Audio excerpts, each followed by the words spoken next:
우리 주님의 은혜가 함께 하시기를 축복합니다. 오늘 율법과 복음의 관계라는 제목으로 말씀 나누도록 하겠습니다. 예수님께서 팔복을 통해서 하나님 백성의 특징이 무엇인지 가르치시는 것을 우리가 봅니다. 특별히 산상수훈은 제자의 삶이라고 말할 수 있습니다.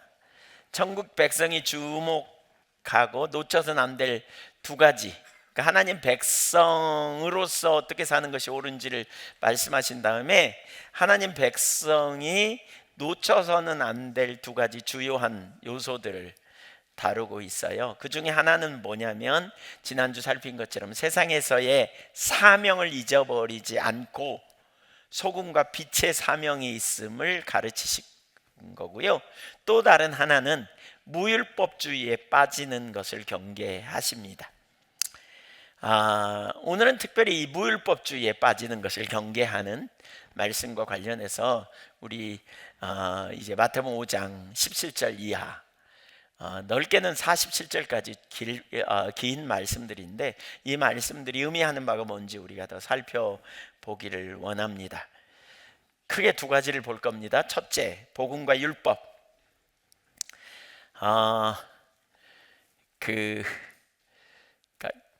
한국이 낳은 세계적인 신학자라고 말하는 분 중에 한 분이 김세윤 교수님이거든요. 이 김세윤 교수님은 총신대 교수였다가 미국 풀러 신학대학의 교수로 재직하시다가 은퇴하셔서 신약학 교수인데요.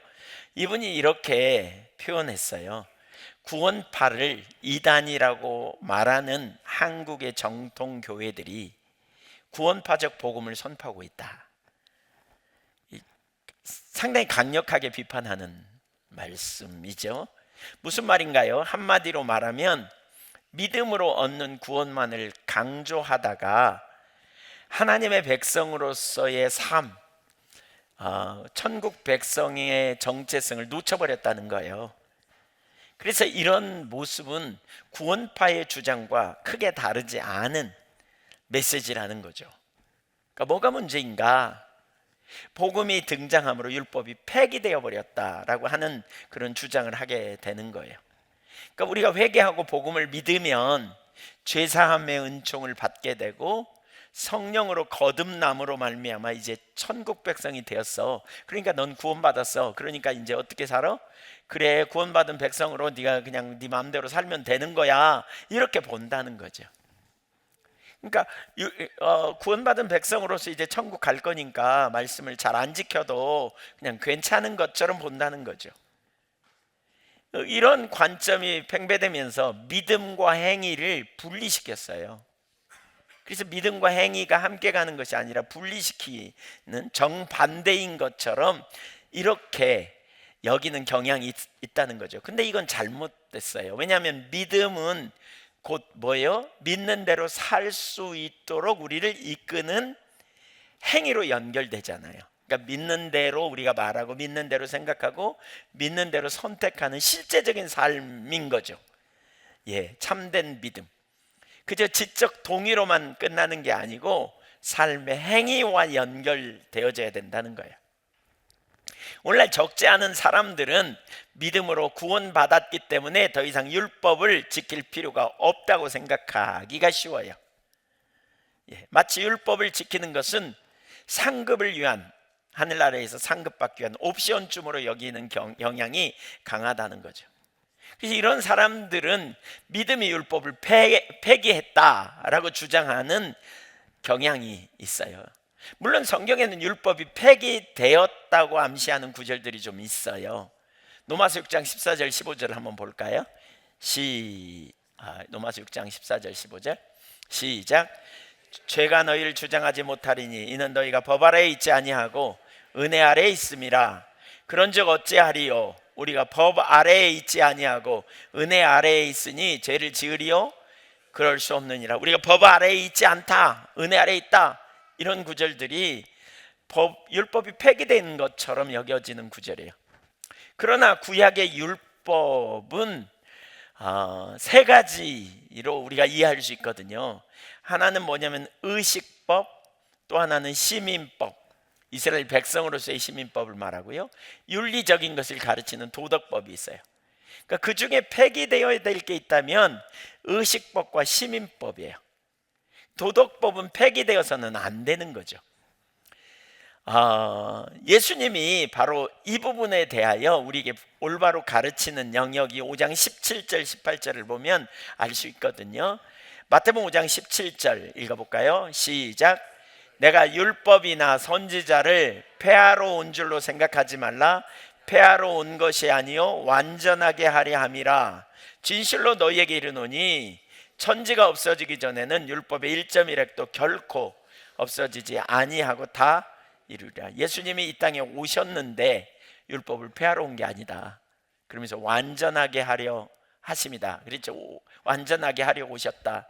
이 완전하게라는 단어가 플로레오라는 헬라어인데요, 가득 차게 하다, 완성하다 이런 뜻이에요.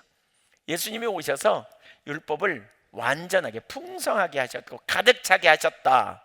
그러면서 18절에 우리말에는 안 나와 있어요. 가하르라는 헬라어의 원어가 있는데요, 왜냐하면 진실로 너희에게 이르노니 천지가 없어지기 전에는 율법의 1.1획도 결코 없어지지 아니하고 다 이루리라, 이런 표현이에요.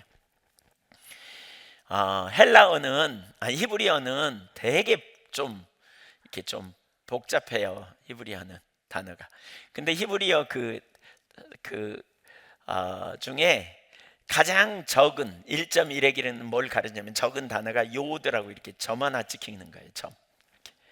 그래서 히브리어를 그런 말이 있어요. 히브리어를 더운 여름에 공부하다가 졸려갖고 잠깐 졸고 일어났더니 파리가 와가지고 거기다가 똥을 싸가지고 글자가 달라진다, 뭐 이런 표현 나거든요.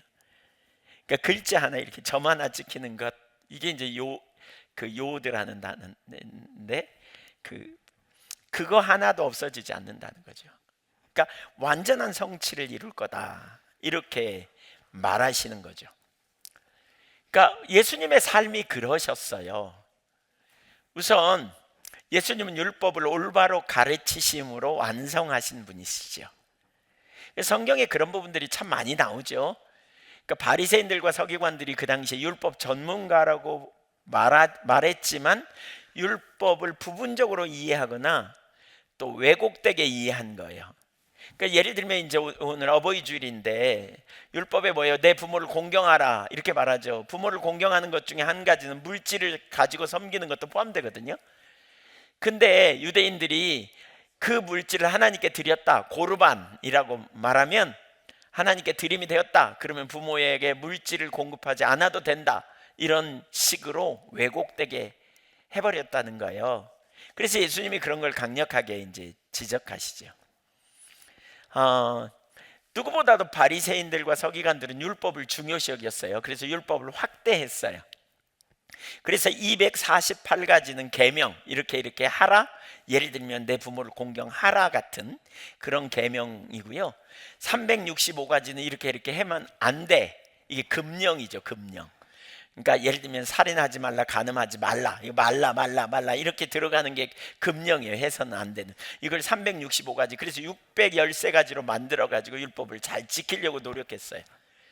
근데 이게 이제 후대에 가서 더 늘어나 가지고요, 탈무드나 미슈나 같은 데를 보면 2000가지가 넘는 율법 조항들을 만들었다는 거예요. 그러니까 어마어마하게 많은 율법을 만든 거죠. 이렇게 잘 지키려고. 근데 문제는 뭐냐면 율법을 왜곡되게 가르치기도 하고 이해하기도 하고, 그래서 예수님이 오셔서 율법을 올바로 가르치는 일을 행하셨다는 거예요. 그게 이제 어디 나오냐면 5장 21절부터 보면 이런 표현이 있죠. 옛 사람들이 이렇게 말하였으나, 이런 표현이 있거든요. 옛 사람에게 말한 바, 이런 표현이 있어요. 그게 뭐냐면 계명을 얘기해요. 근데 그 계명의 본래 정신은 이렇다라고 예수님이 가르쳐요. 그러니까 예수님은 율법을 폐한 게 아니고요, 율법을 더 구체적으로 의미하는 바가 뭔가를 설명했어요. 그래서 6가지가 나와요. 거기 5장 21절부터 47절까지 살인, 간음, 이혼, 헛된 맹세, 복수, 원수 사랑하는 것, 이런 것들. 그래서 율법을 철저하게 예수님은 가르치셨죠. 그뿐만 아니라 예수님은 율법을 스스로 이루는 삶을 사셨어요. 예수님이 세례를 받으실 때 세례 요한에게 갔더니 세례 요한이 나는 당신의 신발끈을 풀기도 감당치 못할 텐데 내가 당신에게 세례를 준다고요? 안 돼요. 이렇게 만류하죠. 그때 예수님이 마태복음 3장 15절에 이렇게 말씀하세요. 예수께서 대답하이르되 이제 허락하라. 우리가 이와 같이 하여 모든 의를 이루는 것이 합당하니라. 뭘 이루는 게? 의를 이루는 것. 이게 이제 율법을 지킴으로 의를 이루는 것. 사실 마태복음 5장은 하나님의 의를 이루는 삶에 대해서 지속적으로 나누거든요. 율법의 행위를 통해서 그런 거예요. 이에 허락했다. 특별히 복음서에 보면 이런 표현이 많이 나와요. 이루려 함이니라 라는 표현과 말씀을 응하게 하려 함이니라 라는 표현이 많이 나와요. 많이. 근데 이게 뭐냐면 예수님의 생애 전체가 구약에 기록된 하나님의 말씀을 성취하는 삶이셨던 것을 보여줘요. 그래서 예수님이 이렇게 5장 17절에서 이렇게 말하잖아요. 율법이나 선지자를 폐하러 온 줄로 생각하지 말라. 여기 율법은 뭐예요? 모세오경을 가르치고요, 선지자는 선지서를 가르쳐요.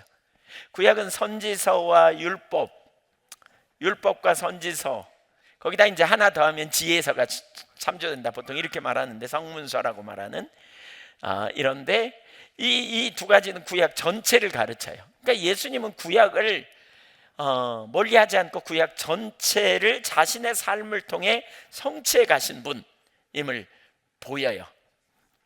말씀하세요. 또 한 가지, 이제 이 부분은 뒤에서 더 자세히 다룰 거지만 예수님은 죽음을 통해 율법의 요구를 완성시키신 분이에요. 율법의 요구를. 그래서 그 모든 인간의 죄로 말미암아 율법의 고발을 받아 죄로 말미암아 사망에 이르게 되는데 그 사망의 형벌을 예수님이 담당하셔서 의롭게 된 거죠. 의롭게 된 거예요. 그래서 예수님이 율법의 요구를 완성시키셨어요. 특별히 이 완성하는 과정에 무슨 일이 벌어졌어요? 구약에 짐승의 제사를 계속 드렸거든요.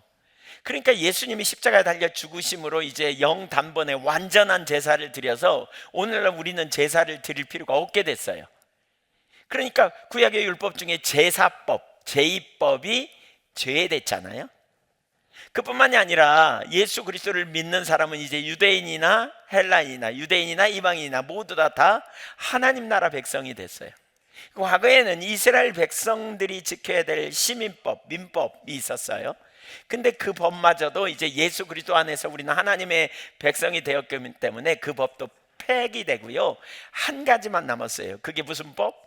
도덕법, 윤리가 남은 거예요. 윤리. 이 법만 남았어요. 그래서 예수 그리스도는 완성시키신 분, 법을 율법의 1.1획도 폐하지 않고 굳게 세우시는 분이심을 우리가 알 수 있어요. 그렇다면 여기서 우리가 이제 집중적으로 살펴봐야 될 게 뭐냐면 복음과 율법 사이에 모순이 없다는 사실을 기억해야 돼요. 복음과 율법 사이에 중요한 사실은 율법이 우리를 복음으로 인도하고 복음이 우리를 율법으로 인도하신다는 사실을 깨달아야 돼요. 한번 따라해보세요. 율법이 우리를 복음으로 인도하고 복음이 우리를 율법으로 인도한다. 이 두 가지가 잘 우리가 이해되어져야 돼요. 복음과 율법이 적이 아니에요. 율법이 우리를 복음으로 인도한다면 복음이 우리를 율법으로 인도하여 그리스도인으로 삶을 살게 하는 거죠. 자, 그 밑에 첫 번째, 율법은 우리를 작은 첫 번째 복음으로 인도합니다. 그러니까 율법을 주신 중요한 목적이 있죠. 로마서 7장 7절을 보겠습니다. 같이 읽죠. 그런즉 우리가 무슨 말을 하니요? 율법이 죄냐? 그럴 수 없느니라. 율법으로 말미암지 않고는 내가 죄를 알지 못하였으니 곧 율법이 탐내지 말라 하지 아니하였더라면 내가 탐심을 알지 못하였으리라. 이 법 체계가 생기면서 우리는 자꾸 죄를 알게 됩니다. 과거에 그 도로가 생기고 포장되기 전에, 선이 그어지기 전에는 막 넘어 다녀도 아무렇지도 않았습니다. 근데 포장이 되고 선이 그어지고 그 선 중에는 무슨 선? 그 인간이 사람이 건너갈 수 있는 횡단보도가 생기잖아요. 근데 그 횡단보도를 안 통과하고 다른 데로 막 가면 어떻게 돼요? 경범죄로 걸려요. 그 법이 있기 전에는 그것이 죄인 줄 몰랐어. 죄도 아니었어. 근데 법이 생기고 보니까 그게 죄예요. 그러니까 율법은 우리에게 무슨 기능을 하냐면 우리가 죄인이라는 사실을 깨닫게 되는 거죠. 전에는 죄인 줄 몰랐는데 율법 앞에 서봤더니 그게 죄구나, 이걸 발견하는 거예요. 이 법이 없다면 인간이 어떻게 하냐? 막 살죠. 자기 좋은 대로 막 살아. 그러면 사회가 얼마나, 공동체가 혼돈이 있겠어요? 그러니까 법이 필요한데 이 하나님의 백성으로서 살아가는 법을 우리에게 주셨는데 그 법이 우리로 하여금 행하는 한 가지 목적은 뭐냐? 우리가 죄인이라는 사실을 드러내는 거죠. 드러내요. 그래서 우리의 모습을 보게 되고, 다시 말하면 우리가 죄인이라는 사실을 발견케 되죠. 근데 이 말씀이 우리 가운데 이렇게 드러날 때마다 우리는 말씀을 따라 사는 삶이 아니라 욕심과 자기 생각을 따라 사는 삶을 살기 때문에 시간이 가면 갈수록 우리가 죄인이라는 사실을 더 깊이 깨닫는 거예요. 예를 들어 마태복음 5장 20절 말씀을 한번 보겠습니다. 너희 의가 서기관과 바리새인보다 더 낫지 못하면 결코 천국에 들어가지 못하리라. 여기 너희 의가, 너희의 윤리적 삶, 행위, 이런 부분이 서기관과 바리새인보다 더 나아야 된다. 아까 서기관과 바리새인들은 2,000가지가 넘는 조항을 만들어서 다 지키려고 노력했다니까요. 근데 그보다 더 나은 의를 얘기해요. 그러면서 주님이 말씀하시는 것 중에 보세요, 동기까지 살피는 거예요. 그러니까 바리새인들이 생각한 건 외형적으로 하냐 안 하느냐의 문제였지만 예수님이 가져오신 하나님 나라의 율법의 기준은 우리 내면의 동기까지 살피는 거예요. 21절 22절을 읽어봅니다. 옛 사람에게 말한 바 살인치 말라. 누구든지 살인하면 심판을 받게 되리라 하였다는 것을 너희가 들었으나, 이게 이제 뭐예요? 구약의 율법이에요. 근데 나는 너희에게 이르노니, 예수님이 율법을 해석하는 거예요. 형제에게 노하는 자마다 심판을 받게 되고, 형제를 대하여 라가라 하는 자는 공회에 잡혀가게 되고, 미련한 놈이라 하는 자는 지옥불에 들어가게 되리라. 여기 라가라는 말은 멍청한 놈, 미련한 놈, 바보 같은 놈, 이런 욕입니다. 그런 말 하는 자가 다 어떻게 해요? 잡혀가고 지옥불에 들어간대. 심판받아. 미워하는 자마다. 27절 28절 또 간음하지 말라 하였다는 것을 너희가 들었으나 나는 너희에게 이르노니 음욕을 품고 여자를 보는 자마다, 오늘날 같은 미디어를 보면서 사람을 보면서 음욕을 품는 자마다 마음에 이미 간음하였느니라. 여기 안 걸리는 분 손 들어보세요. 안 걸리는 분 손 들어보세요. 옆에 사람한테 한번 물어보세요. 안 걸리는지. 네? 그럼 우리는 다 뭐예요? 그래, 죄인이에요, 죄인. 이게 하나님은, 사실 이것은 완전히 우리를 절망에 이르게 하는 구절들이에요. 한마디로 모든 인간이 죄인이다. 그래서 죄를 범하여서 하나님의 영광에 이르지 못한다. 로마서 3장에 말하는 그 말씀을 우리가 볼 수 있는 구절이죠. 이걸 깨닫는 거죠. 그래서 하나님의 말씀을 접하면 접할수록, 하나님의 기준 앞에 서면 설수록 우리가 얼마나 심각한 죄인인지 깨닫게 되죠. 이게 팔복에 일어나는 앞에 세 가지 복과 연관이 있어요. 이걸 깨닫는 순간에 우리가 심령이 가난해져요. 왜? 내가 죄인이라는 사실을 알기 때문에. 사람이 자기 보기에 의로울지 몰라도 하나님의 기준 앞에 서보면 인간이 얼마나 심각한 죄인인지 점점 발견하게 되는 거예요. 남이 뭐라고 말할지 몰라도 내가 하나님 앞에 서보니까 너무 심각한 죄인인 걸 자꾸 발견해. 그러면서 너무 심각한 죄인이라는 사실을 깨닫게 되는 거죠. 차츰. 깨닫게 되는 거예요. 그래서 결국 예수 그리스도, 하나님의 아들 우리 주 예수 그리스도만이 우리의 유일한 구원자라는 사실을 발견하고 예수를 믿음으로 우리는 천국을 소유한 하나님 백성이 되어 근데 거기서 끝나지 않잖아요. 한동안 우리의 죄가 사라지고 우리가 더 이상 죄로부터 자유케 되었고 우리가 어둠 가운데 있지 않다는 사실을 인식하고 그렇게 사는 줄 알았는데 얼마 안 지나서 또 우리 가운데 실패하고 넘어지고 문제가 있고 그런 자신을 발견하게 되는 거죠. 그러면서 우리가 애통함을 경험하게 되죠. 애통하는 가운데 우리는 점점 반복해가면서 뭘 깨달아요? 아, 내 속에 진짜 선함이 없구나. 성경이 말하는 말씀이 진짜구나. 바울이 오라 나는 공고한 사람이로다. 누가 나를 이 사망의 몸에서 건져내랴. 로마서 7장 18절에 내 속에 선함이 없으니 하나도 없다 말씀하신 그 일이 진짜 사실이구나. 우리 속에 진짜 선함이 없구나. 이걸 점점 발견하는 가운데 나중에 인정하고 항복하는 과정이 바로 온유함으로 가는 거죠. 온유한 사람은 어떤 사람이요? 자기를 변호하지 않아요. 상처도 안 받아요. 온유한 사람은 어떻게 해요? 겸손한 사람이에요. 그래서 자신에게 초점 두지 않고 뭐예요? 주님을 구하는 사람, 주님을 찾는 사람이에요. 그래서 하나님을 향하여 의에 줄이고 목마름. 하나님을 찾기 때문에 마음이 청결한 사람. 세상을 향해서는요 긍휼히 여기고 화평케 하는 자리로 나아가는 사람. 이런 사람이에요. 그러니까 하나님을 향한 갈망, 이걸 분명하게 인식하면서 뭘 깨달아요? 진짜 오직 예수뿐이네. 왜 그렇게 예수 그러는지, 왜 그렇게 예수 아니면 아무것도 아닌지, 사람들이 오직 예수의 피밖에 없네, 왜 그렇게 예수 그러는지 이걸 인식하게 되는 거예요. 그래서 이제 바울 사도는 갈라디아 3장에서 율법은 우리를 그리스도께 인도하는 초등교사다 이런 표현을 해요. 읽어볼까요? 이같이 율법이 우리를 그리스도께로 인도하는 초등교사가 되어 우리로 하여금 믿음으로 말미암아 의롭다함을 얻게 하려 함이라. 초등교사가 뭡니까? 요즘은 유치원 교사도 있죠. 아마 그 시대에 유치원 교사가 있으면 여기다가 이렇게 썼을 거예요. 그리스도께 인도하는 유치원 교사가 돼요.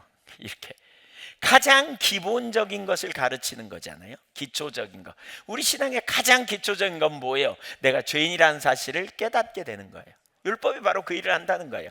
왜? 이걸 깨달아야 겸손해지고, 이걸 깨닫게 될 때 겸손함으로 예수 그리스도를 붙들고, 그래서 그리스도로 인도하는 통로가 된다는 거예요. 죄인이라는 사실을 깨닫게 된다. 그래서 결국 예수님 없이는 안 되는 걸 발견하는, 아담이 타락한 이후에 인간은 자기를 과신하는 경향이 있다 그랬고요. 그건 무슨 의미냐면 제 잘난 맛을 붙들고 살려는 경향이 있다 그랬어요. 그래서 자기가 죄인이라는 사실을 인식하기 어렵다 그랬잖아요. 근데 율법을 통해, 말씀을 통해, 하나님의 명령을 통해 이렇게 살려고 하니까, 살려고 하는데 안 되는 모습을 발견하면서 하나님의 관점 앞에서 자기가 얼마나 죄인인지를 처절하게 인식하면서 구원의 은혜를 깨닫게 되는 거죠. 거기 그래서 하나님의 아들이 나를 위해 오셨구나, 그 아들을 십자가에 내어주셨구나, 그 아들이 너무너무 놀랍게 나를 사랑하시는구나, 이걸 발견하게 되는 거예요. 이걸 이렇게 발견하게 되어지는 과정 속에서 우리가 뭘 발견하냐면 율법을 주님이 완성시키셨다는 사실을 더 확실히 깨달아요. 고린도후서 1장 20절에 보면 이런 표현이 있어요. 하나님의 약속은 얼마든지 그리스도 안에서 예가 되니 그런즉 그로 말미암아 우리가 아멘하여 하나님께 영광을 돌리게 되느니라. 하나님의 모든 약속은 이 놀라운 인격체에 하나님의 아들 예수 그리스도 안에서 예와 아멘이 된다는 거예요. 예와 아멘. 이건 무슨 의미인지 좀 더 설명하도록 하겠는데요. 갈라디아서 1장 4절을 한번 볼까요? 그리스도께서 하나님과도 우리 아버지의 뜻을 따라 이 악한 세대에서, 이 세대는 악합니다, 우리를 건지시려고, 구원하시려고 우리 죄를 위하여 자기 몸을 주셨으니. 주님은 이 땅에서 철저히 율법을 지키셨죠. 그뿐 아니라 율법 아래 정죄받는 사람들, 바로 우리를 위하여 십자가를 지심으로 율법의 요구를 만족해 하셨습니다. 율법은 하나님의 기준이 뭔지 우리에게 제시하여 살게도 하지만 우리가 죄인이라는 사실을 깨닫게 한다 그랬어요. 그러니까 율법 앞에 서면 우리는 정죄를 받습니다. 정죄. 율법이 선언하는 정죄가 뭐예요? 죽음입니다. 그래서 바울 사도가 오라 나는 공고한 사람이로다, 누가 나를 이 사망의 몸에서 건져내랴 그러잖아요. 아, 난 도무지 소망이 없구나. 도무지 소망이 없구나. 율법은 하나님의 거룩한 율법을 보면 모든 사람에게 죽음의 판결을 선언하는데, 그리스도께서 율법을 완전하게 하시기 위하여 오셨고 친히 그렇게 사셨고 가르치신 주님이 이제 율법에 대하여 율법의 정죄를 당하심으로 우리의 모든 인류의 죄를 담당하시고 율법의 정죄를 친히 감당해 놓으심으로 죽으셨어요. 그래서 우리가 용서받게 된 것은 전적인 우리의 모든 정죄를 짊어지시고 십자가를 지신 하나님의 아들의 공로인 거죠. 아들의 공로죠. 예수님이 십자가에서 죽으셨고 이제 우리는 하나님의 자녀가 되고 이제 우리는 하나님의 놀라운 사랑을 받은 자요, 그리고 구원받은 우리를 위해 성령을 주님이 보내셨습니다. 사실 여러분, 십자가를 잘 깨닫는 게 참 중요해요. 그러니까 팔복의 과정을 통해 심령의 가난함, 애통함을 과정을 통해서 온유함, 이쯤 되면 뭐라고요? 자기에 대한 기대감을 내리고 주님의 십자가의 대속의 은혜를 발견하고 이제 하나님을 찾는 자리로 간다 그랬잖아요. 근데 여기 이 과정을 통해 뭘 깨달아요? 처절한 자기 절망 동시에 이런 나를 위한 하나님의 대속의 은혜가 얼마나 완벽한지, 그 사랑이 얼마나 놀라운지를 깨달아요. 그 십자가를 제대로 이해하는 사람은요, 뭘 발견하냐면 하나님의 은혜와 사랑의 완전함을 깨달아요. 발견하게 돼요. 그렇게 되면 여러분 어떻게 될까요? 하나님에 대한 신뢰가 생기죠.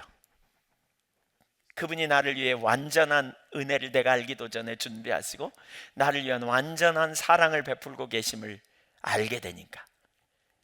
개인적으로 저는 이 팔복의 과정을 통해서 심령의 가난, 애통함, 이 과정을 통해서 온유함의 자리에 이르게 되면서 깨닫는 너무나 놀라운 사실은 그 은혜의 풍성함이에요. 하나님의 은혜의 풍성함. 야, 진짜 놀랍다. 진짜 주님의 사랑이 너무너무 놀랍습니다. 그리고 이걸 알면 알수록 제 마음 안에 하나님을 향한 신뢰감이 자라는 걸 경험했습니다.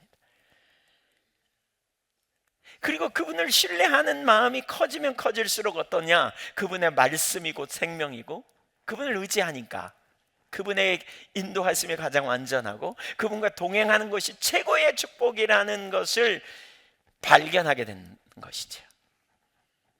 그래서 생명의 주를 따르는 거예요. 여기서 무슨 일이 일어나요? 자기를 부인해요. 하나님의 인도하심이 최선임을 알아요. 그렇게 되면, 그쯤 되면 율법이 새로운 관점으로 보이게 돼요. 이제 자, 여러분에게 질문합니다. 율법이 무거운 짐입니까? 기쁨입니까? 네. 왜 그냥 비식이 웃고만 있는 분들은 뭐예요? 예, 율법이 무거운 짐입니까? 기쁨입니까? 네, 기쁨이라고 말해서 다행입니다. 네, 실제로 많은 사람들이 율법이 무거운 짐처럼 생각합니다. 우리가 지금 이 산상수훈 들어가는데요, 이제 율법에 대한 부분 다룰 거거든요. 근데 제가 보니까요, 산상수훈을 다루면서 항상 느낀 건데요, 이 부분 다루면 이제 몇 시간만 지나보잖아요. 그럼 막 우리의 안 된 게 막 드러나요. 이제 살인하지 말라, 간음하지 말라, 막 이런 거짓 맹세하지 말라, 막 이런 게 이제 막 나오면 사람들이 이제 아이고 나 설교 듣기 힘들다, 나 교회 못 나오겠다, 막 이런 생각을 막 갖는 분들이 생겨요. 왜 그러느냐? 율법에 대한 잘못된 이해가 우리 가운데 팽배돼 있어요. 많은 사람이 말씀대로 살기 어렵다, 이런 의식이 있거든요. 과거에 우리 청년 중에 한 명이 저한테 그랬어요. 예, 아이고 그냥 예수 믿기 어렵다고. 그리고 왜 어렵냐 그랬더니 말씀대로 살기 어려워서 하나님이 우리에게 무거운 짐을 줘가지고 그냥 말씀대로 살라고 막 그러니까 막 살지도 못하는데 막 살라 그러니까 막 너무 힘든 것 같다고. 그 제가 그랬댔잖아요. 예, 율법은 우리의 행복을 위한 거야. 그랬더니 아니에요, 짐이에요. 그래서 제가 그럼 네가 이 다음에 결혼했는데 네 남편이 간음해, 그거 어떻게 생각하냐 그랬더니 성경에 간음하지 말라, 그걸 짐으로 여기고 그냥 막 간음하고 살아. 그럼 어떻게 생각하냐? 그 구절은 행복이 아니, 그러면 그 구절은 아니에요. 그래? 그럼 다른 구절도 생각해 볼까? 예. 네 남편이 간음할 뿐만이 아니라 거짓말에 안 했다고. 그러면 거짓 증거하지 말라는 말도 무거운 짐이야 행복이야 그랬더니, 그럼 그 두 구절만 행복으로 할게요. 그러면 네가 이 다음에 부모 됐는데 네 자녀들이 부모를 공경하라 이렇지 않고 부모에게 막 회방하고 대들고 그러면 어떡해? 에이, 그냥 행복할게요. 그냥 하나하나 생각해 보니까 다 행복이거든요. 근데 막연하게 말씀이 어렵다는 의식이 있어요. 말씀대로 누가 살아? 이런 의식으로 우리 꽉 살아. 아니 솔직히 얘기해 보세요. 그런지 안 그런지. 예? 우리 많이 그렇지 않습니까? 지훈 형제, 윤지훈 형제 어때요? 그런 거 같지? 예. 알아요. 제가 눈치 보면 알아. 네. 다 옛날에 나도 해봐서. 예. 이런 의식을 가지면 그때부터 우리는 하나님의 말씀을 따라서 하는 거 불가능 이렇게 남.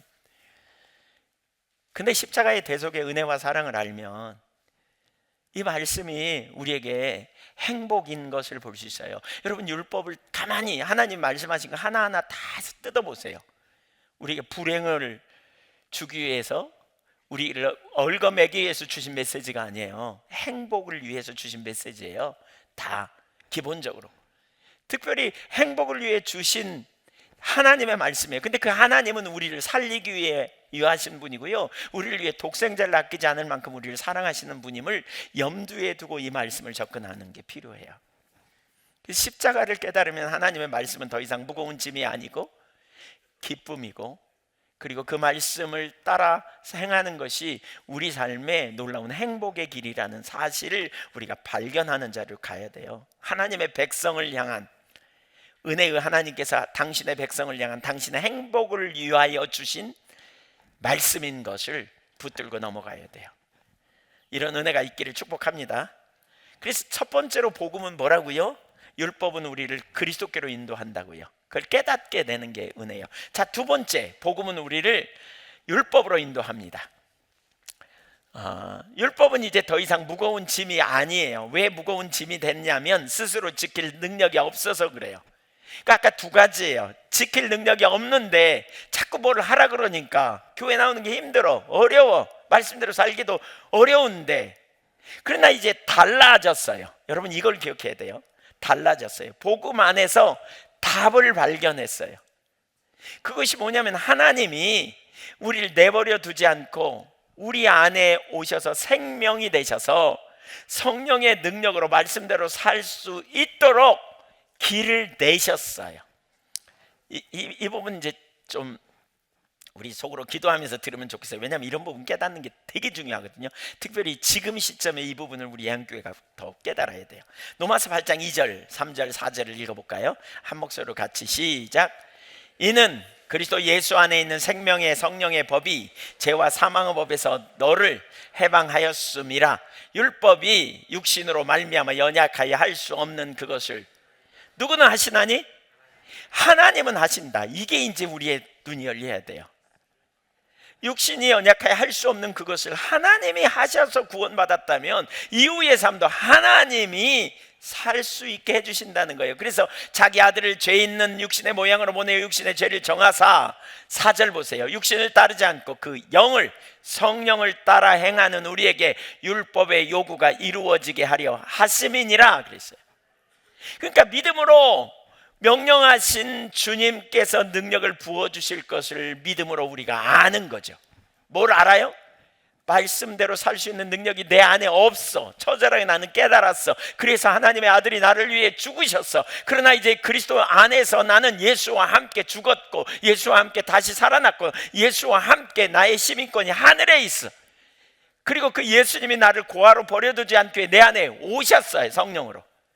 이제 그 성령께서 나로 하여금 말씀대로 살 수 있도록, 명령하신 대로 살 수 있도록 힘을 주실 것이라는 거예요. 이걸 믿음으로 받아들여야 돼요. 예레미야 31장 33절에 보면 그날 위에 이스라엘 집과 맺은 언약은 이렇다 그러면서 나의 법을 그들의 속에 두며 그들의 마음에 기록하여 나는 그들의 하나님이 되고 그들은 내 백성이 될 것이다 이렇게 말했거든요. 이게 무슨 얘기냐면 주님이 우리에게 명령을 주시고 그 명령대로 살 수 있는 능력을 주시겠다는 거예요. 주시겠다는 거예요. 자, 절 보세요. 속으로 막 깨닫게 해달라고 구하세요. 이거 다 뻔히 아는 얘기처럼 들릴 수도 있는데요, 이게 진짜로 깨달아지면 우리 삶에 강력한 능력이 있어요. 이거 매우 중요한 영역이에요.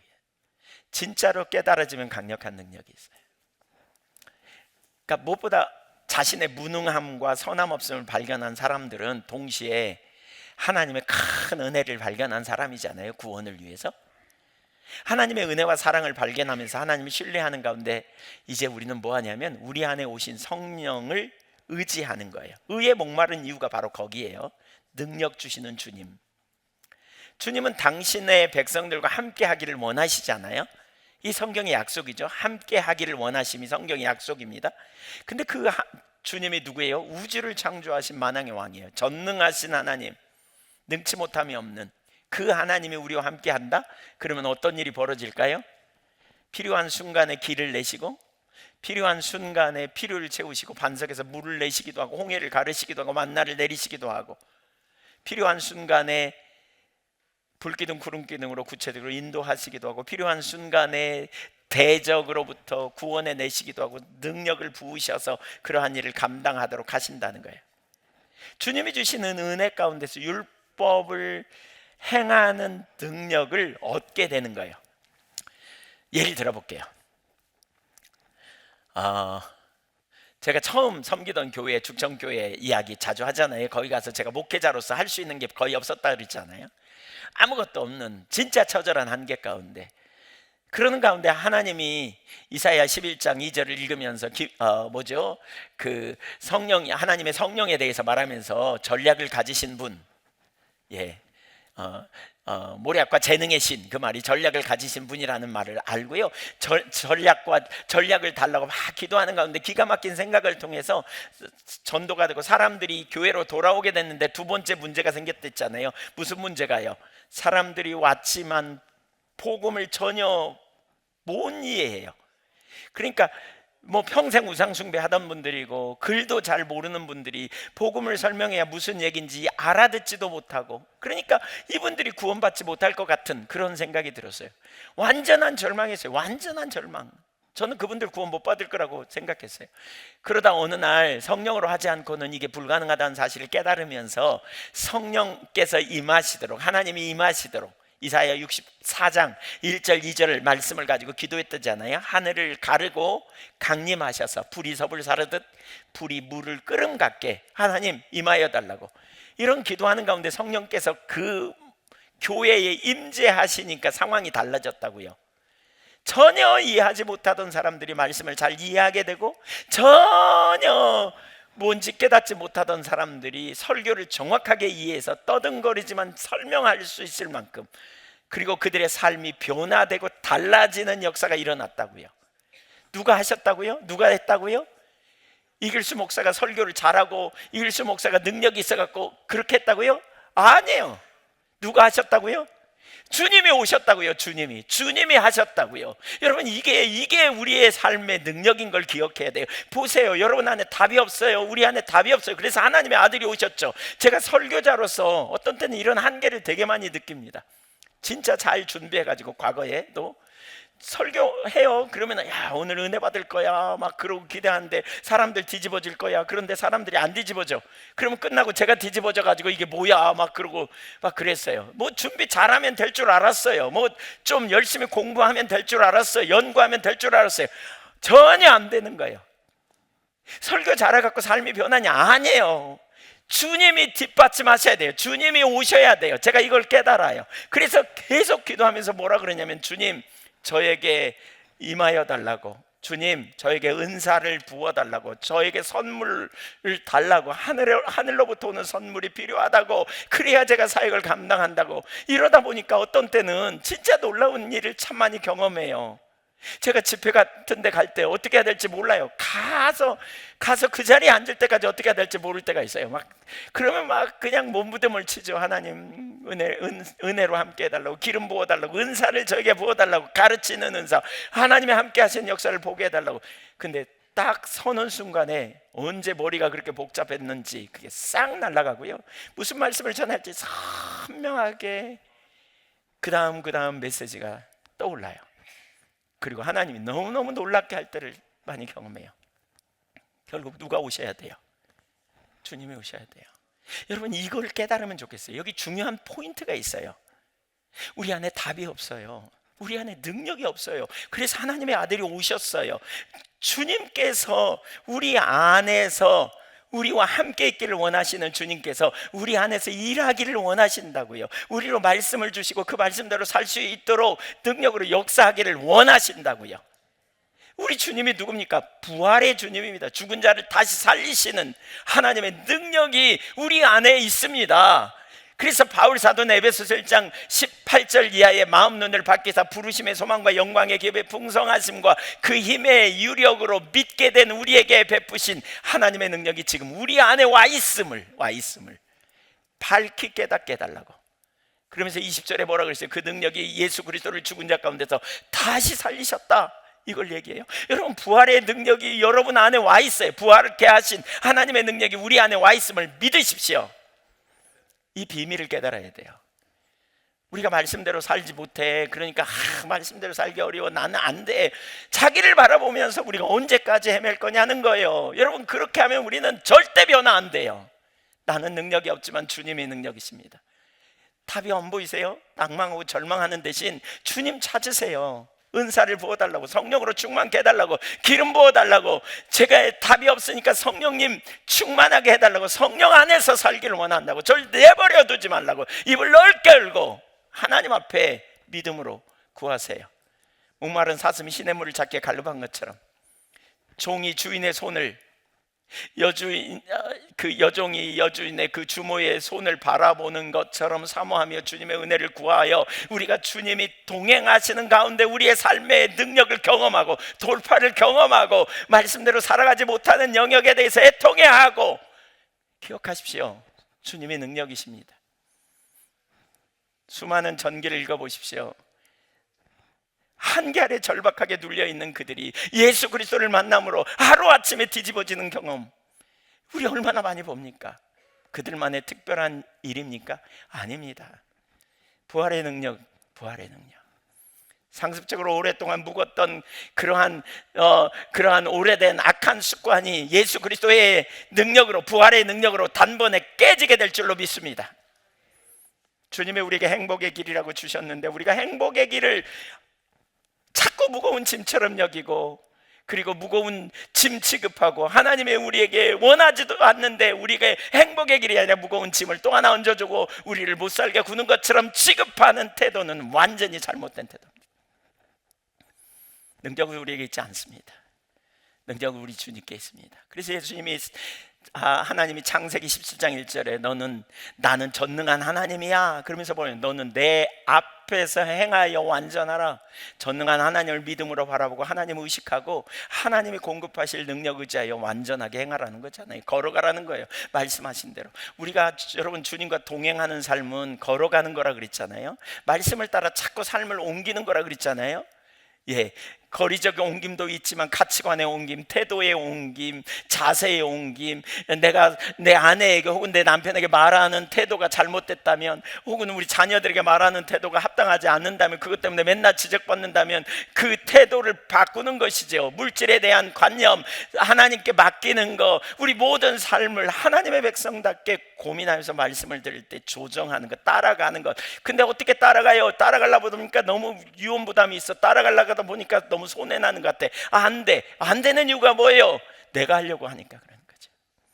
부활의 능력, 부활의 주님. 어젯밤에 제가 한 2시 반까지 설교 준비한 것 같아요. 제가 이 부분이 이렇게 비춰지면서 이 부분이 강력하게 우리 성도님들이 다 깨달으면 좋겠다. 이런 영이 정말 깨달으면 좋겠다. 막 이런 생각이 들면서 얼마나 막 마음이 절박해지고 기도가 되는지 모르겠더라고요. 다 깨달아지면 좋겠다. 부활하신 주님이 우리 안에 와 계시는데, 온 땅의 창조주가 우리 안에 계시는데, 그분이 우리의 길이 되시고 진리가 되시고 생명이 되시는데, 그 능력을 힘입어서 우리가 살 수 있는데, 그 주님이 우리와 동행하기를 얼마나 원하십니까? 나를 친구 삼으시고 함께 하기를 원하시는데, 그 능력이 저와 여러분에게 더 비춰지기를 소망합니다. 사실 이 두 가지, 지금 나눴던 두 가지 있잖아요. 율법이 우리의 행복을 위한 것이라는 사실과 능력이 우리 안에 있지 않고 주님 안에 있고 주님이 우리에게 살 수 있게 하신다는 이 두 가지가 깨달아지지 않고 우리는 않으면 그 다음으로 넘어가는데 상당히 어려워요. 제가 어떤 교회에서 시리즈로 산상수훈 이렇게 했는데 많은 분들이 이런 얘기를 하더라고요. 아이고 죽을 것 같다, 교회 나오는 게 죽을 것 같다, 맨날 정죄당하는 느낌이 든다. 이 다음으로 넘어가면 맨날 정죄당하는 느낌이 들 수도 있어요. 왜? 못 사니까, 안 되니까, 살려는 기대감도 별로 없으니까. 이거 벗어져야 돼요. 이거 벗어져야 돼요. 잘못된 사고 이거 벗어져야 돼요. 이 비밀을 이쯤 되면 율법이 다른 관점으로 보여요. 점령해야 될, 우리 삶에 점령해야 될 하나님의 나라죠. 점령해야 될 내 삶의 못된 습관, 내 삶의 잘못된 거, 이거 점령해야 될 하나님 나라의 사명으로 우리가 나가야 돼. 돌파해내야 될 거지. 거기 피하고 숨고 안 돼요. 그 밑에서 우리가 웅크려 있는 게 아닌 것이지요. 율법이 구원받은 하나님의 백성 자신의 행복을 위한 것임을 우리가 발견하고 생명이신 하나님께서 우리를 인도하시는 가운데 정말 하나님이 기뻐하시는 삶으로 우리가 살아갈 수 있는 비결인 것이지요. 저와 여러분 이 삶의 능력을 더 깨닫게 되기를 축복합니다. 이런 성공의 이력을 여러분이 발견하시면 좋겠어요. 안 돼요? 그거 가지고 대면해보세요. 정말 주님 앞에 씨름해보세요. 정말 주님 앞에 금식도 하고 주님 집중적으로 찾고 은혜 부어달라고, 주님 부활의 능력을 경험하게 해달라고, 하나님의 영광을 보게 해달라고. 이런 역사가 우리 가운데 자연스러워져야 되죠. 내 안에 사시니 주님이. 그쯤 돼야 우리가 그분의 말씀을 다른 부분에서도 말씀을 듣고 순종하고 따라갈 수 있지 않겠어요? 그쯤 돼야. 작은 세 번째, 율법은 선교를 가져옵니다. 율법은 선교를 가져옵니다. 더 나아가 율법을 행하는 것은 구약에서부터 하나님께서 의도하신 모습임을 볼 수 있습니다. 거기에는 엄청난 하나님의 계획이 있음을 알 수 있습니다. 하나님은 당신의 백성을 지난주에 나눴지만 전시 백성, 쇼윈도우 백성이라 그러죠. 쇼윈도우 아시죠? 우리 백화점 같은 데 앞에 가면 유리로 해서 쇼윈도우가 있잖아요. 거기에 진열된 것처럼 쇼윈도우 백성, 곧 그걸 뭐라 그랬어요? 지난주에 보여주기 위해 세워진 도시, 산 위의 도시. 그러니까 주님은 당신의 백성을, 신약의 교회를 보여주기 위해 세워진 도시, 그래서 모든 열방의 매력적인 반문화 대안 사이로 세워서 그로 인하여 열방이 복을 받도록 의도하신, 이것이 주님의 의도라는 거죠. 지난주에 우리 스가랴 8장 살폈잖아요. 예한교회 하나님이 그런 비전을 오래전에 사실 주셨고, 저는 그걸 보면서 우리를 어디로 지금 하나님이 인도하시는지, 교회를 세우겠다고 하나님 말씀하셨는데 그 세워진다는 말의 의미가 뭔지 이 산상수훈의 삶으로 우리를 이끄시는 게 너무나 분명하구나, 지금 제자의 삶으로. 그래서 의도하신, 주님이 원래 예한교회에 의도하신 뜻을 지금 이루어가고 계시는구나, 이게 선명하게 보였어요. 그게 뭐냐면 우리가 산 위에 있는 도시, 보여주기 위해 세운 매력적인 반문화 대안사회를 이루는 그러한 백성들로 세우기 원하는 거죠. 그런 공동체로. 자, 우선 창세기로 가보면 하나님이 인간을 하나님의 형상으로 창조하시고 뭘 주셨어요? 생육하고 번성하고 땅에 충만하라 그러시잖아요. 그러면서 문화명령을 주셨는데 인간이 어떻게 해요? 선악과 따먹고 타락해요. 그러면서 무슨 일이 벌어져요? 막 악한 길로 가, 제갈 길로. 그 극치가 창세기 11장의 바벨탑 사건을 통해 나타난 사건이잖아요. 바벨탑 사건. 하나님이 싹 쓸어버릴 수도 있어요. 심판하실 수도 있고 끝장낼 수도 있어요. 그런데 하나님은 구원하기로 작정하면서 아브라함을 택하시죠. 그리고 아브라함에게 주신 약속, 이 비전이에요. 하나님의 비전. 2절을 볼까요? 거기 뭐라 그랬어요? 이제 두 가지인데요. 너는 복이 될 것이다. 그를 통해 열방이 복을 받게 되리라. 이런 말씀이죠. 2절 3절 시작. 내가 너로 큰 민족을 이루고 내게 복을 주어 내 이름을 창대하게 하리니 너는 예, 복이 될 것이다. 이게 명령이에요. 명령. 너는 복이 되어야 돼. 뭐 이런 의미죠. 3절. 너를 축복하는 자에게는 내가 복을 내리고 너를 저주하는 자에게는 내가 저주하리니 땅의 모든 족속이 너로 말미암아 복을 얻을 것이라 그랬어요. 너는 복이 될 거다. 근데 여러분 복이 되시기를 축복합니다. 복 안 좋아하세요? 왜 아멘 안 하세요? 복이 되십시오. 네, 근데 그것이 땡이 아니에요. 열방이 너로 말미암아 복을 받도록 하기 위해서. 그러니까 하나님의 의도는 뭐예요? 열방이에요. 나 한 사람을 통해서 열방이 복을 받는, 이게 선교죠. 선교. 열방에 관심을 두도록 선교적 백성으로 하나님이 아브라함을 부르신 거예요. 아브라함 개인의 문제만이 아니에요. 그를 통해 열방이 복을 받도록. 이때 중요한 한 가지는 뭐냐면 순종이에요. 12장 1절을 보세요. 여호와께서 아브라함에게 이르시되 너는 너의 고향과 친척과 아버지의 집을 떠나 내가 내게 보여할 줄 땅으로 가라 그랬죠. 여기 너는 가라, 이게 명령이거든요. 그러니까 1절에 너는 가라라는 명령이 나오고요, 2절에 너는 복이 되라 이 명령이 나온다 그랬죠. 지난번에 살폈죠. 히브리 문법에 명령이 두 개가 겹치면 첫 번째 명령은 두 번째를 위한 조건이라는 거죠. 두 번째 명령은 첫 번째 명령의 결과라고 말할 수 있어요. 그러니까 네가 가면 복이 될 거야 이 말입니다. 네가 복이 되려면 가야 돼 그 말입니다. 하나님의 명령에 순종해야 돼. 그리고 그 결과가 뭐냐, 3절에 너를 통해 열방이 복을 받을 거야 이 말씀입니다. 18장 18절 19절에서도 같은 부분을 말합니다. 그러니까 소돔 성의 멸망을, 소돔과 고모라 그 멸망을 심판하러 가시면서 주신 메시지예요. 아브라함은 강대한 나라가 되고 천하 만민은 그로 말미암아 복을 받게 될 것이 아니냐. 이게 뭐예요? 창세기 12장 2절 3절의 말씀을 말하는 거예요. 그러면서 19절 읽어볼까요? 여기 19절은 순서, 그러니까 원어 그대로 하면, 영어 성경은 그렇게 번역되어 있더라고요. 근데 원어 그대로 하면 세 가지를 말하는데요. 첫 번째가 뭐냐면 내가 그를 택하였나니, 이게 첫 번째고요. 두 번째로는 그로 그 자식과 권속에게 명하여 여호와의 도를 지켜 의와 공도를 행하게 하려고, 이게 두 번째예요.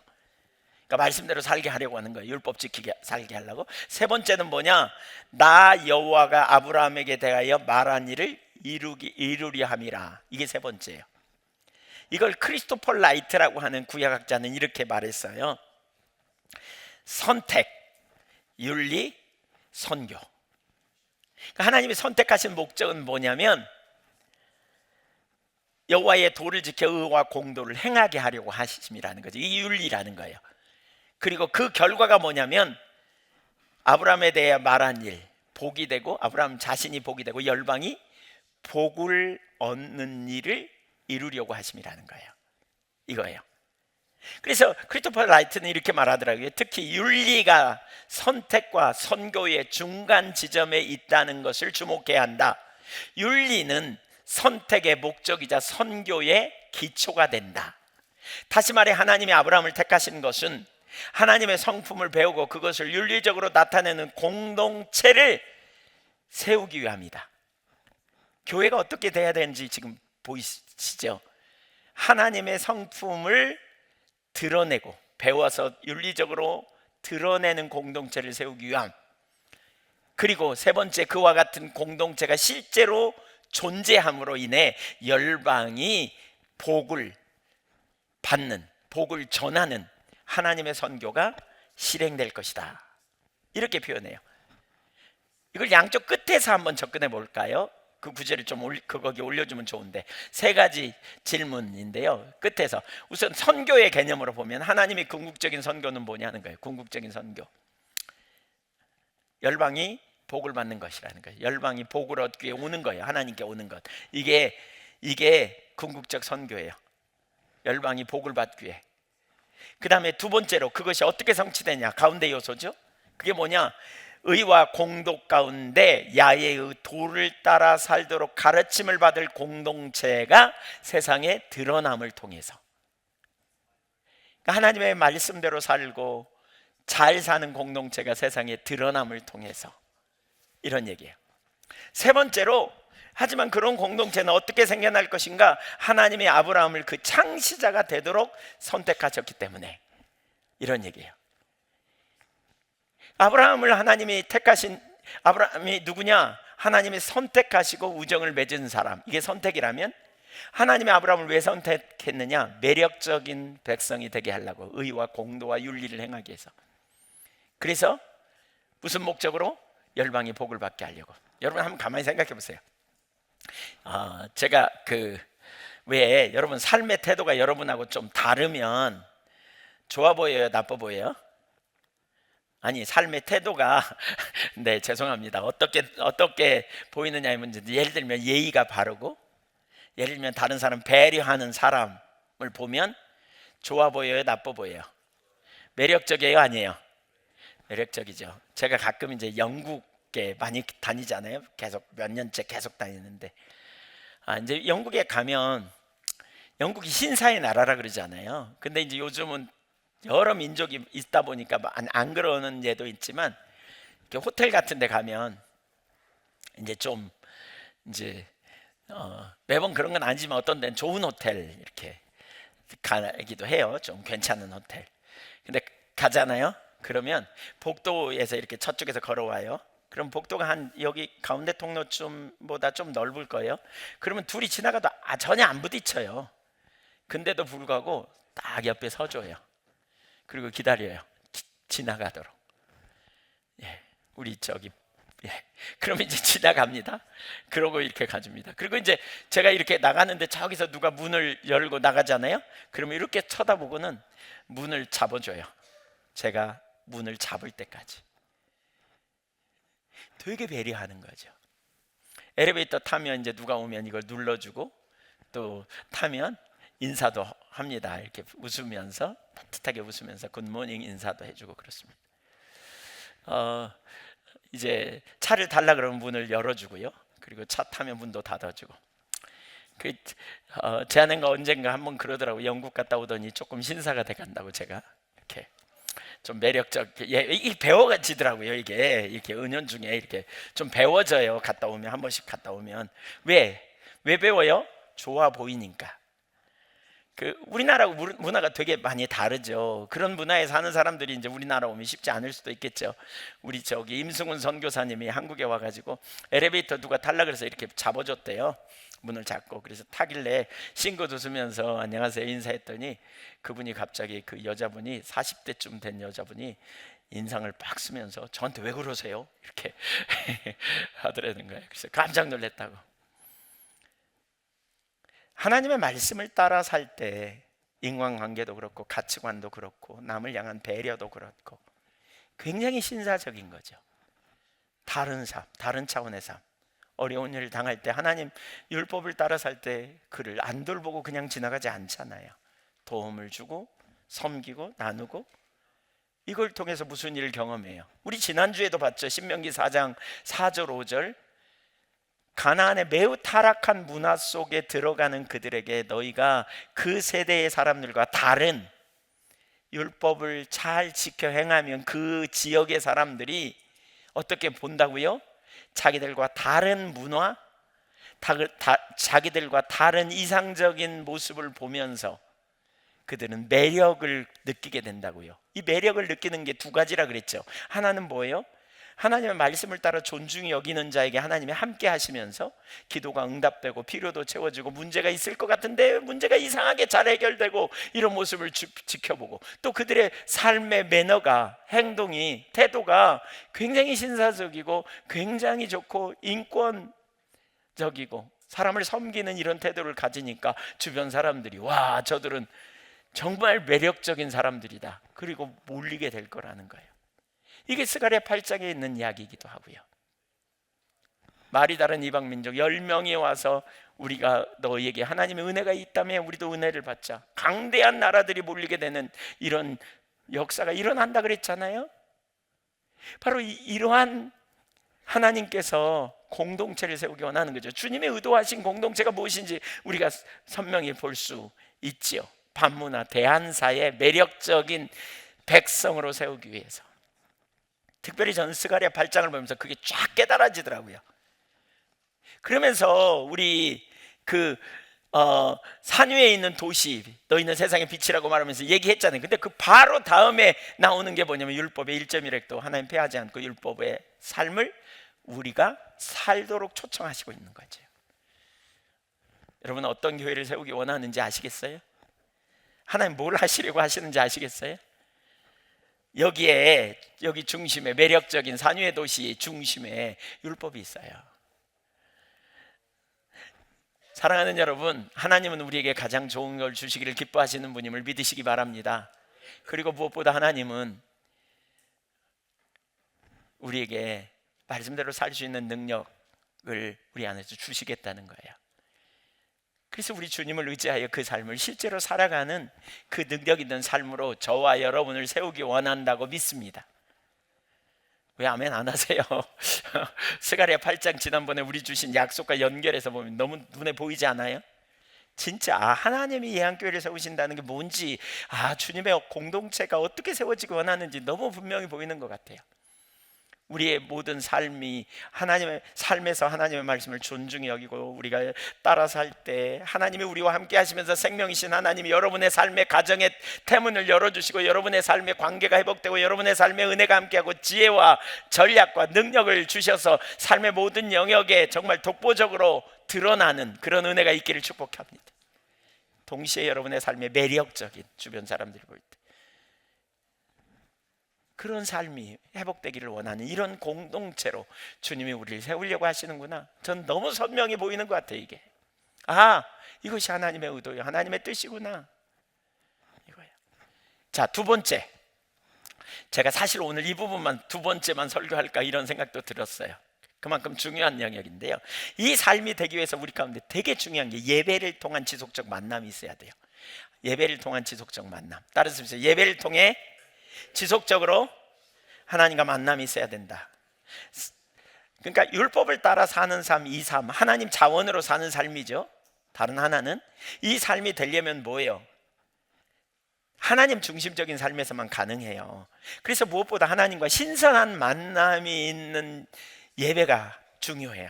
신선한 만남, 계속된 만남, 이게 있어야 우리가 지속적인 동행이 가능해요. 출애굽기 29장에서 우리는 이미 예배에 대해 살폈잖아요. 출애굽한 이스라엘 백성들과 하나님께서 언약을 맺고 동행하시기 위해서 정기적인 만남을 의도하셨는데 그게 뭐냐면 예배였어요. 출애굽기 29장 42절 43절 읽어볼까요? 이는 너희가 대대로 여호와 회막문에서 늘 드릴 번제라. 내가 거기서 너희와 만나고 내게 말하리라. 자, 보세요. 예배의 본질은요, 하나님과 만남이에요. 근데 어떻게 만난다고요? 주님이 우리에게 만나기 위해서 뭐 하신다고요? 뭐 하신다고요? 주님이 우리에게 뭘 주신다고요? 말씀을 주신다고요. 말씀하신다. 내가 거기서 너희와 만나고 너에게 말하리라. 그러면서 그 만남의 결과가 뭐냐면 43절에 내 영광으로 말미암아 회막이 거룩하게 될지라. 주님과 만나면 우리의 모든 삶의 영역이 거룩하게 변화돼요. 주님과 만남을 통해서 우리가 회복되고 치유되고 하나님의 관점이 생기고 변화가 일어나고 이런 놀라운 일이 일어나요. 그러니까 이스라엘 백성들 오합지졸이었어요. 여러분, 저는 이걸 봐요. 여러분이 아무리 지금 상태가 어떤다 할지라도 상관없어요. 주님과 지속적으로 만나고 지속적인 만남이 있으면 결국 여러분 아름다운 하나님의 백성으로 빚어질 거예요. 이스라엘 백성들 400년 동안 종살이한 오합지졸이었어요. 근데 주님이 지속적으로 그들과 언약을 삼으신 이후에 지속적으로 예배를 통한 만남을 통해서 하나님과 그분의 목적과 그분의 길을 알게 하셔서 이스라엘 백성들이 하나님을 잘 말씀을 따라 삶을 조정하고 따라가기만 하면 그들의 삶은 진짜 놀라운 변화되는 역사가 일어날 걸 보신 거죠. 그래서 우리가 예배를 통해 하나님과 계속 만남이 있는 예배를 드려야 돼요. 만남. 여기서 두 가지를 잘 염두에 둬야 돼요. 되게 중요해요. 오늘 이것만 제가 설교 주제로 할까? 이런 생각을 했었다니까요. 이 부분만. 하나는 뭐냐면 말씀하시는 하나님이세요. 여러분, 예배는 그냥 자리에 앉아있다 가는 게 아니에요. 말씀을 하시는 하나님과 만남이 있어야 되는데 말씀하시는 하나님임을 기억해야 돼요. 그러면 우리는 뭐 해야 돼요? 예배 자리에 와서 우리는 뭐 해야 돼요? 들으려고 해야죠. 주님 제게 말씀하옵소서, 제가 듣겠나이다. 이 태도가 필요해요. 하나님 말씀을 들을 때 우리가 하나님과 만나게 되는데 들으려는 자세를 갖는 게 엄청 중요해요. 들으려는 태도. 예배 시간에 그냥 아무 생각 없이 와서 앉아서 그냥 왜 이렇게 설교가 긴가 이러고만 있으면 안 돼요. 내게 무슨 말씀을 주실까? 하나님께서 나에게 주시는 말씀, 이걸 찾으려고 해야 돼요. 사실 우리가 드리는 예배 순서를 보세요. 찬양, 기도, 헌금, 이건 드리는 거예요. 유일하게 하나님이 우리에게 말씀하시는 게 뭐예요? 설교예요. 그러니까 설교자가 경각심을 가지고 하나님의 말씀을 전하려고 애써야 될 거고요. 또 모든 회중, 설교자 자신도 마찬가지지만 하나님이 내게 무슨 말씀을 주시려고 하시나 이걸 귀를 기울여야 돼요. 이 태도가 필요해요. 두 번째, 여기서 두 번째로 중요한 건 하나님의 말씀을 듣되 하나님이 내게 주신 말씀이라는 확신을 갖는 게 중요해요. 이거 되게 중요한 영역입니다. 여러분 가만히 절 보세요. 예를 들면 여러분이 존경하는 어떤 분이 여러분에게 진지하게 여러분의 눈을 쳐다보면서 말했어요. 그러면 그대로 행해요, 안 해요? 가볍게 여겨요, 무겁게 여겨요? 무겁게 여겨요. 성경을 가만히 읽어보세요. 하나님의 사람들에게는요 공통적인 특징이 있어요. 말씀하신 분이 하나님이라는 걸 알았어요. 자기에게 말씀하신 분이 하나님이라는 걸 알았어요. 그래서 그들은 하나님께 그 말씀을 따라 반응했어요. 이게 즉각적 순종이에요. 오늘 너무나 많은 분들은 이 자세를 놓치는 것 같아요. 설교를 듣고 은혜 받았다고 말하지만 금방 잊어버려 버려요. 그게 뭐지? 그냥 그러고 말아요. 하나님의 말씀이 한 번에 분명하게 오기도 하지만 어떤 때는 그런 의도가 싹 깨달아질 때가 있거든요. 그러면 저 같은 경우는 어떻게 하냐면 그게 무슨 의미인지 더 알게 해주세요 하나님, 이런 기도를 자꾸 해요. 어떤 부분을 말씀하시려고 하는 것 같은데, 나를 비춰주시는 것 같은데, 그러면 막 더 깨닫게 해달라고, 하나님 저를 더 비춰달라고, 하나님 저에게 은혜를 부어달라고 막 구해요. 그리고 또 어떤 때는 그 뜻을 알기 위해 성경을 막 읽어요. 어떤 때는 또 기도하면서 하나님 뜻이 뭔지 보게 해달라고. 그러면 반드시 윤곽이 확 드러나고 분명한 하나님의 말씀이 깨달아지더라고요. 그렇게 될 때 우리는 하나님을 믿고 전부를 걸고 가요. 예를 들어보면 우리 예한교회 처음에 이 건물 건축할 때요, 예배당 건물 건축할 때 등록 성도 150명, 청장년 150명이 약 50억 가까이 드는 예배당 건축한다?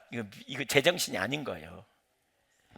그 저는 막 마음에 떨었거든요. 근데 다 믿음이 좋으시더라고요. 저는 2층까지만 하자 그랬더니 아니라고, 하나님이 다 하라고 그러신다고. 마음이 다 믿음이 좋더라고요. 그래서 제가 확신이 올 때까지 좀 기도하게 해달라고, 그래서 한 주간 동안 금식하며 기도했어요. 그때 하나님의 뜻이라는 게 확신이 됐어요. 그때 확신이 든 이후로 믿음으로 유언부담을 감수하고 한 거예요. 그래서 예배당이 건축되어졌고 여기까지 오게 된 거예요. 되게 중요한 게 여러분 안에 오늘 설교를 들으면서 뭘 깨달아졌다? 오늘 설교를 들으면서 뭐 하나님이 내게 말씀하시는 것 같다? 그러면 진짜 하나님이 말씀하셨다는 확신을 갖지 못하면 그 깨달음 조만간 사라질 거예요. 여러분의 삶에 이만큼도 영향을 못 미칠 수도 있어요. 믿음도 안 자라고요, 실제로 거기에 전부를 걸고 따라가는 일도 안 되게 돼 있어요. 그러니까 하나님의 말씀인지 당연히 확인이 필요하죠. 헨리 블랙가비 목사님은 성경을 통해서, 기도를 통해서, 환경을 통해서, 교회 공동체를 통해서 확인해야 된다, 이렇게 표현하고 있는데 확인이 되게 중요하죠. 그러나 하나님이 말씀하셨다는 확신이 들지 않으면 여러분 삶, 아무리 설교 드리면서 아무리 시간을 오래 보내도 절대 안 변합니다. 변할 수가 없습니다. 변하지 않습니다. 진짜 예배에 성공한 사람들은 하나님의 말씀을 들으면 하나님이 주신 내게 주신 말씀인데 어떻게 그걸 소홀히 여겨요? 그렇게 안 여기기 때문에 우리가 우습게 여기는 거예요. 말씀 앞에 진지함을 가지고, 주님이 내게 태도를 바꾸라고 그러는데 그러면 이거 진짜 하나님이 나를 지적하시는구나, 이게 분명하다면 어떤 자세로 대하겠어요? 살아계신 하나님이, 지엄하신 하나님이, 우주를 창조하신 하나님이, 나의 유일한 생명이신 하나님이 내게 말씀하셨는데 어떻게 그걸 그냥 지나가겠어요? 누군가를 미워하고 있는데 용서하라고 주님의 명령이라면 내 속이 썩어 문드러질지라도, 내가 진짜 자존심이 상할지라도 기꺼이 가겠죠. 안 하고 못 견디겠죠. 하나님의 말씀인데. 많은 사람들하고 어떤 데 상담하면 하나님이 용서해야 되는 게 하나님 뜻이잖아요. 근데 알아요. 근데 안 돼요 이러거든요. 둘 중에 하나예요. 하나님 모르든지 아니면 하나님 말씀이라는 확신이 없든지. 그러니까 안 바뀌는 거예요. 여러분 속에 그 확신이 있는지를 돌아봐야 돼요.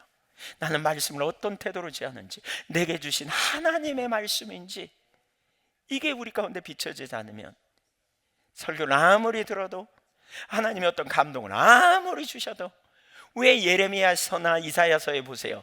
그렇게 선지자가 부지런히 와서 새벽부터 말해도 못 들었을까요? 왜 못 들었을까요? 하나님이 주신 말씀이라는 확신을 못 가져서 그래요. 그 확신이 여러분 속에 없다면 여러분은 말씀의 사람이 아니에요. 말씀에 끌려가지 못해요. 전환되지 못해요. 가만히 보세요. 성경을 보세요. 하나님의 사람들은요, 하나님이 자기에게 말씀하셨던 확신을 가지고, 그러니까 뭐예요? 유언부담을 감수하고도 가요. 전부를 걸어요. 그냥 이게 하나님 말씀의 확실함을 알게 됐다면, 그리고 그 끝에 가서 하나님의 영광을 경험하죠. 주님이 우리에게 말씀을 통해 만나주신다, 예배를 가운데. 그렇다면 주님이 내게 주신 말씀인 게 확실하다? 그러면 우리가 어떤 태도를 취해야 되는지. 예배에 참여하면서 그래서 우리는 하나님과 만남을 고대하되 이런 태도를 가져야 돼요. 말씀하신 하나님의 음성을 듣고, 말씀하실 때 하나님의 말씀인지 확신하게 된다면, 확신하려고 해야 돼요.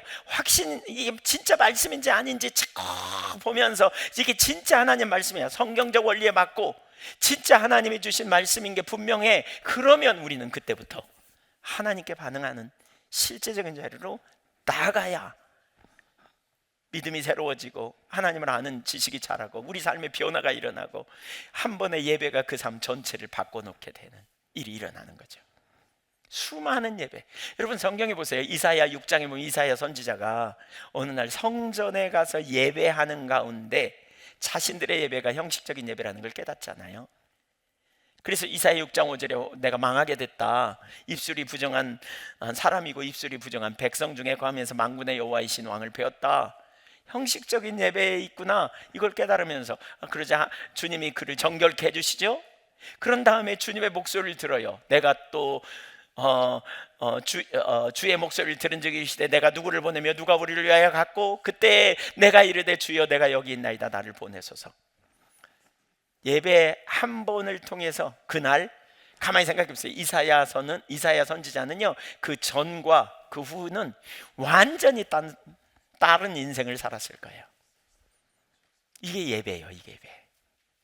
여러분 우리가 예배를 드리면서 진짜 주님과 만나면요, 그 이전과 이후는 달라지는 게 정상이에요. 이게 예배예요. 사무엘의 어머니 한나는 아이를 못 낳는 것 때문에 굉장히 많이 그냥 갈망하면서 하나님께 은혜를 구하죠. 그런데 어느 날 예배 중에 하나님이 그에게 그 이스라엘의 다음 세대의 구원자 리더를 너가 낳게 될 거다고 말할 때 그는 모든 걸 중단하고 그 다음에 그 약속을 믿고 내려가서 결국 사무엘을 낳잖아요. 예배를 통해 그 이전과 이후가 완전히 달라. 하나님을 만나니까 달라졌어요. 세례 요한의 아버지 사가랴는 어떻습니까? 예배 가운데 하나님을 만나죠. 하나님은 그의 안에 엘리사벳이 아들을 낳을 것이고 그가 메시아의 길을 예배하게 될 것이라는 말씀을 들은 다음에 그는 1년 동안 말을 하지 못하게 되고 기다리는 가운데 그러한 일들이 실제로 일어난 역사를 경험하죠. 예배를 통해 하나님과 만날 때 무슨 일이 일어나는지, 예배는 이처럼 놀라운 하나님과 만나는 특별한 시간입니다. 창세기 12장에 보면 아브라함이 하나님의 그 기근이 오니까 하나님과 상의하지 않고 애굽에 내려가거든요.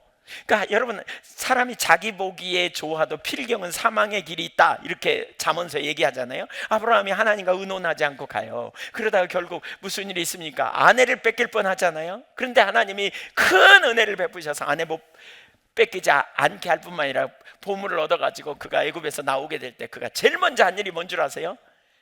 창세기 13장 3절 4절에 보면 그가 이제 네게브에서부터 길을 떠나 베델에 이르며 베델과 아이 사이 곧 전에 장막 쳤던 집에 이르니 그가 처음으로 제단을 쌓은 곳이라.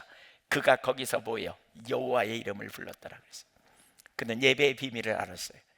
하나님의 백성으로 그는 믿음으로 거기서 하나님을 불렀어요. 아마 뭐 했을까요? 제가 볼 때는 제가 아브라함이라면 회개했을 것 같아요. 그러면서 구원하신 하나님의 은혜를 감사하고 감격했을 것 같아요. 그러면서 하나님의 뜻을 따라 살겠다는 새로운 결단과 어떤 그 결단이 일어나는 예배를 드렸지 않았을까 싶어요. 그러면서 어떻게 사는 것이 하나님을 기쁘시게 하는 삶인지, 진짜 하나님이 생명이구나, 이런 감격 가운데 드리는 예배가 아니었을까 싶어요. 예배에 성공하십시다. 여러분, 예배에 성공하면요, 예배를 통해서 어제와 이전과 이후가 달라져요. 저 개인적으로 제가 술도 마시고 담배도 피우고 꽤 그냥 제멋대로 살았었어요. 근데 한 번의 예배를 통해서 주님을 만나고 제가 얼마나 죄인지 깨닫고 예수 그리스도만이 유일한 구원자이심을 깨닫고 그 이후에 완전히 달라졌어요. 그 이후에 달라졌어요. 시편 기자는 이런 고백도 하죠.